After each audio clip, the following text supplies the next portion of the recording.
அகிலம் நியூஸ் நேயர்களுக்கு வணக்கம். அகிலம் நியூஸின் இன்றைய இரவு நேர பிரதான செய்திகள். முதலில் தலைப்புச் செய்திகள். நீதிமன்றத்தின் தீர்ப்பு மக்களுக்கு கிடைத்த வெற்றி, மஹிந்த தேசப்பிரிய தெரிவிப்பு. உள்ளூராட்சி தேர்தலில் இலத்திரனியல் வாக்குமுறை ரணில் வெளியிட்டுள்ள அறிவிப்பு.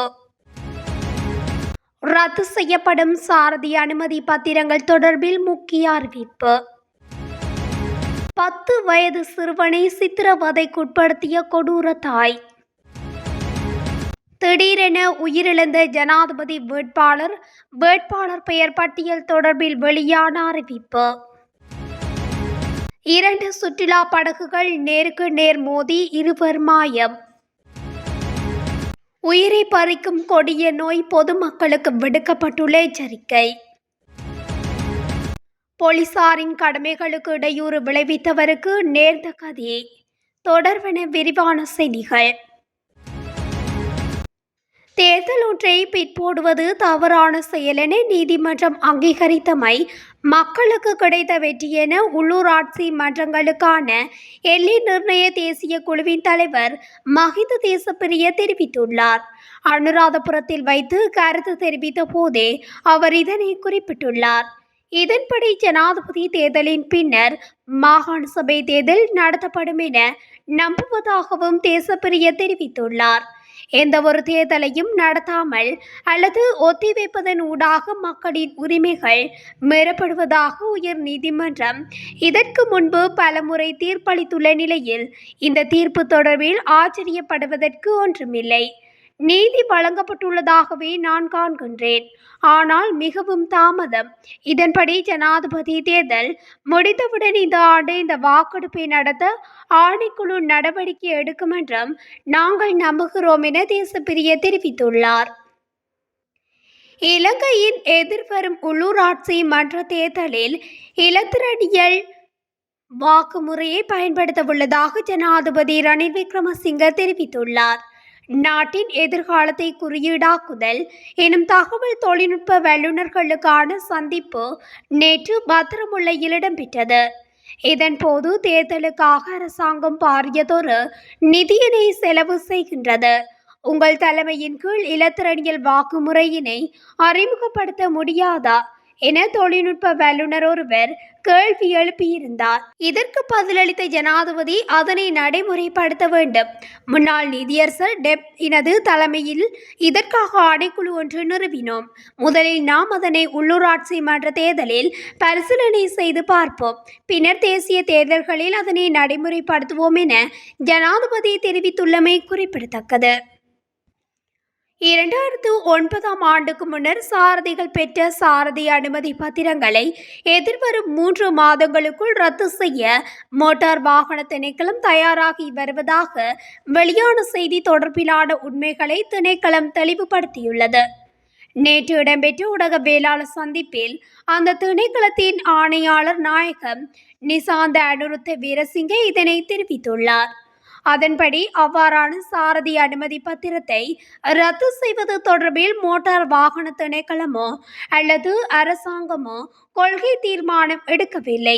எனினும் போக்குவரத்து அமைச்சுடன் ஆலோசித்து சாலை பாதுகாப்பு தொடர்பான சூழ்நிலையை கருத்தில் கொண்டு ஓட்டுநர் உரிமத்திற்கு மதிப்பெண் வழங்கும் முறையை அமல்படுத்தும் பணி தொடங்கப்பட்டுள்ளது. அதன்படி எதிர்வரும் 3 மாதங்களுக்குள் இந்த புதிய முறைமை நடைமுறைப்படுத்துவது தொடர்பான அடிப்படை நடவடிக்கைகள் தற்போது உருவாக்கப்பட்டு வருவதாகவும் அவர் மேலும் குறிப்பிட்டுள்ளார். நுவரெலியா லிந்துலை போலீஸ் பிரிவுக்குட்பட்ட கலஹா தோட்டத்தில் வசிக்கும் 10 வயதுடைய சிறுவன் ஒருவனை அவரது சிறிய தாயார் கொடூரமான சித்திரவதைக்குட்படுத்திய சம்பவம் ஒன்று பதிவாகியுள்ளது. குறித்த சிறுவன் இந்த வருடம் தரம் 5 புலமை பரிசில் பரீட்சைக்கு தோற்றவுள்ள ஒரு மாணவன் ஆவார். இந்த சிறுவனின் தாயார் கொழும்பு பிரதேசத்தில் வேலைக்காக சென்றிருந்த போது சிறிய தாயாரின் கொடூர சித்திரவதைக்கு சிறுவன் உள்ளாகிய நிலையில் நேற்று லிந்துலை பிரதேச வைத்தியசாலையில் அனுமதிக்கப்பட்டு மேலதிக சிகிச்சைகளுக்காக நுவரெலியா மாவட்ட வைத்தியசாலைக்கு அனுப்பப்பட்டுள்ளதாக வைத்தியசாலை தரப்பு தெரிவித்துள்ளது. சம்பவத்துடன் தொடர்புடையதாக கருதப்படும் சிறுவனின் சிறிய தாய் விசாரணைகளுக்காக தற்போது லிந்துலை போலீஸ் நிலையத்தில் அழைக்கப்பட்டுள்ளதாகவும் மேலதிக விசாரணைகளை லிந்துலை போலீசார் முன்னெடுத்து வருவதாகவும் தெரிவிக்கின்றனர். ஜனாதிபதி தேர்தலில் போட்டியிடும் அனைத்து ஜனாதிபதி வேட்பாளர்களின் பெயர்களும் வாக்குச்சீட்டில் குறிப்பிடப்பட்டுள்ளதாக தேர்தல் ஆணையாளர் நாயகம் சமன் ஸ்ரீ ரட்நாயக்கா தெரிவித்துள்ளார். எனவே 2024 ஜனாதிபதி தேர்தலில் போட்டியிடும் ஜனாதிபதி வேட்பாளர்களின் பெயர்களை நீக்கவோ அல்லது மாற்றவோ முடியாது எனவும் தெரிவித்துள்ளார். இந்த ஆண்டு ஜனாதிபதி தேர்தலில் சுயேட்சை வேட்பாளரான முகமது இல்யாசின் நேற்று திடீரென மாரடைப்பால் மரணமடைந்ததன் காரணமாக அவரின் பெயர் வாக்குச்சீட்டில் இடம்பெறுமா என கேள்வி எழுந்த போதே அவர் மேற்கண்டவாறு கூறினார். வாக்குச்சீட்டுகளை அச்சிடும் பணிகள் ஏற்கனவே ஆரம்பிக்கப்பட்டுள்ளதாக தேர்தல் ஆணையாளர் நாயகம் தெரிவித்துள்ளார். எனவே ஜனாதிபதி வேட்பாளர் முகமது இல்யாசின் பெயர் வாக்குச்சீட்டில் குறிப்பிடப்பட்டுள்ளதாகவும் அவருக்கு பதிலாக மாற்று நபரை முன்வைக்க பிரதிநிதிகள் விண்ணப்பித்தால் அதற்கு வாய்ப்பு இருப்பதாகவும் சமன் ஸ்ரீ ரட்நாயக்கா தெரிவித்துள்ளார்.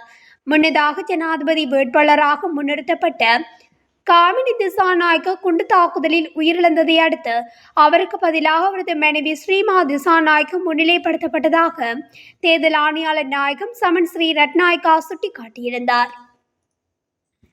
களுத்துறை பெந்தர ஆற்றில் 2 சுற்றுலா படகுகள் நேருக்கு நேர் மோதி விபத்துக்குள்ளானதில் 2 காணாமல் போயுள்ளனர்.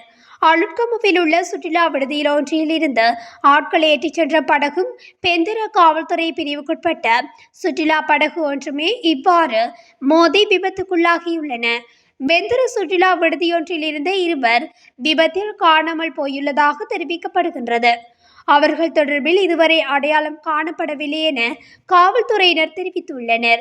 காணாமல் போனவர்களை கண்டறிவதற்கான விசாரணைகள் முன்னெடுக்கப்பட்டு வருவதுடன் சம்பவம் தொடர்பில் கடற்படையினருக்கும் அறிவிக்கப்பட்டுள்ளது. மேலதிக விசாரணைகளை அலுத்கம மற்றும் பெந்தர காவல்துறையினர் மேற்கொண்டு வருகின்றனர். கடந்த காலங்களை விட மன்னார் மாவட்டத்தில் டெங்கு நோய் பரவல் அதிகரித்துள்ளதாக மன்னார் மாவட்ட அரசாங்க அதிபர் கணேஸ்கரன் தெரிவித்துள்ளார். மன்னார் மாவட்ட செயலகத்தில் இன்று இடம்பெற்ற ஊடகவியலாளர் சந்திப்பில் கலந்து கொண்டு கருத்து தெரிவிக்கும் போது அவர் இதனை தெரிவித்துள்ளார். இந்த நிலையில் மன்னார் மாவட்டத்தில் டெங்கு நுளம்பின் தாக்கத்தை கட்டுப்படுத்துவதற்கு துரித நடவடிக்கைகள் முன்னெடுக்கப்பட்டு வருவதாகவும் அவர் சுட்டிக்காட்டியுள்ளார். இதேவேளை இந்த வருடத்தின் இதுவரையான காலப்பகுதியில் டெங்கு நோயினால் 16 பேர் உயிரிழந்ததாக சுகாதார அமைச்சு தெரிவித்துள்ளது. தற்போது நிலவும் மழையுடனான வானிலையினால் பொதுமக்கள் டெங்கு நோய் தொடர்பில் அவதானத்துடன் செயற்படுமாறும் சுகாதார அமைச்சு மக்களை கேட்டுக்கொண்டுள்ளது. காத்தான்குடி போலீசாரின் கடமைகளுக்கு இடையூறு விளைவித்ததாக கைது செய்யப்பட்ட மோட்டார் சைக்கிள் சாரதி விளக்கமறியலில் வைக்கப்பட்டுள்ளார். சந்தேக நபருக்கு மட்டக்களப்பு நீதவான் நீதிமன்றத்தால் எதிர்வரும் 27ஆம் தேதி வரை விளக்கமறியல் உத்தரவு பிறப்பிக்கப்பட்டுள்ளது. காத்தான்குடி போலீஸ் நிலையத்தில் கடமையாற்றும் போலீஸ் உத்தியோகத்தர்கள் வீதி போக்குவரத்து கடமையில் ஈடுபட்டிருந்தனர். இதன்போது காத்தான்குடி கல்முனை பிரதான வீதியில் கையடக்க தொலைபேசியை பயன்படுத்தியவாறு மோட்டார் சைக்கிளை செலுத்தி சென்ற நபர் போலீசாரால் தடுத்து நிறுத்தப்பட்டுள்ளார். இந்த நபர் மீது வழக்கு பதிவு செய்வதற்காக பதிவு புத்தகத்தில் எழுதி கொண்டிருந்த போலீஸ் உத்தியோகத்தரை தள்ளிவிட்டதுடன் வாக்குவாதத்தில் ஈடுபட்டு கடமைகளுக்கு இடையூறு ஏற்படுத்த முனைந்துள்ளார். இதனையடுத்து வர்த்தகர் போலீசாரால் கைது செய்யப்பட்டு மட்டக்களப்பு நீதவான் நீதிமன்றத்தில் ஆஜர்படுத்தப்பட்ட போது எதிர்வரும் 27ஆம் தேதி வரை விளக்கமறியலில் வைக்குமாறு நீதவான் உத்தரவிட்டுள்ளார். மேலும் இது தொடர்பான மேலதிக விசாரணைகளில் காத்தான்குடி போலீசார் ஈடுபட்டு வருகின்றனர். இத்துடன் அகிலம் நியூஸின் இன்றைய இரவு நேர பிரதான செய்திகள் நிறைவடைகின்றன. தொடர்ச்சியாக இதுபோன்ற செய்திகளை அறிந்து கொள்ள அகிலம் நியூஸ் ஊடகத்துடன் இணைந்திருங்கள். நன்றி, வணக்கம்.